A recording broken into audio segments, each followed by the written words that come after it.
নমস্কার বন্ধুরা, আজকে বানাচ্ছি আমি খুবই লোভনীয় একটা জিনিস, যেটা হচ্ছে কি না আলু কাবলি। আর আলু কাবলি তো আমাদের কম বেশি সবারই ভীষণ পছন্দের। আর আলু কাবলি দেখলেই কিন্তু আমাদের জিভে জল চলে আসে, তাই না? তো কিভাবে আমি আলু কাবলিটা বানাচ্ছি দেখতে থাকুন। আলু কাবলির জন্য প্রথমে আমি এখানে ছোলা নিয়ে নিয়েছি, আর ছোলাগুলো আমি অঙ্কুর বের করে নিয়েছি। এই অঙ্কুরিত ছোলাতেই আমি আলু কাবলিটা বানাবো। আর একটা মিডিয়াম সাইজের আলু সেদ্ধ করে এভাবে কুচি করে নিয়েছি, আর একটা মিডিয়াম সাইজের টমেটো ছোট ছোট করে কেটে নিয়েছি, আর কিছুটা নিচে শসা কুচি, আর একটা মিডিয়াম সাইজের পেঁয়াজ কুচি নিয়েছি, কিছুটা ধনে পাতা কুচি, আর কিছুটা নিয়েছি কাঁচা লঙ্কা কুচি, আর তেঁতুলের কাত নিয়েছি।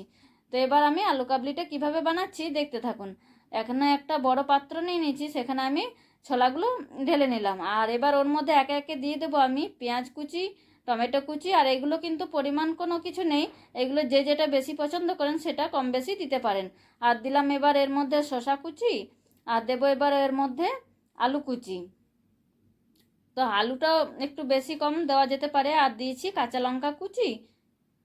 এবার ওর মধ্যে দেব ধনেপাতা কুচি, আর দিয়ে দেবো এবার তেঁতুলের কাপটা। আর তেঁতুলের কাপটা আমি একটু বেশি দিচ্ছি, আপনাদের যেরম পছন্দ, একটু টক বেশি ভালো লাগলে একটু বেশি দেবেন। আর দেবো এবার ওর মধ্যে বিট লবণ। আর এখানে আমি কিন্তু কাঁচা লবণের ব্যবহার করব না, এখানে বিট লবণটা দিলেই বেশি স্বাদ হয় তাই।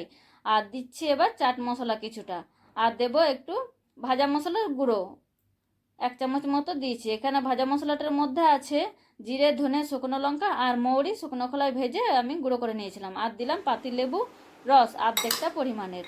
এবার এগুলো সব দিয়ে আমি আলু কাবলিটা এবার ভালো করে মেখে নেব। তো এইদিকে আমার আলু কাবলিটা ভালো করে মেখে নিলাম।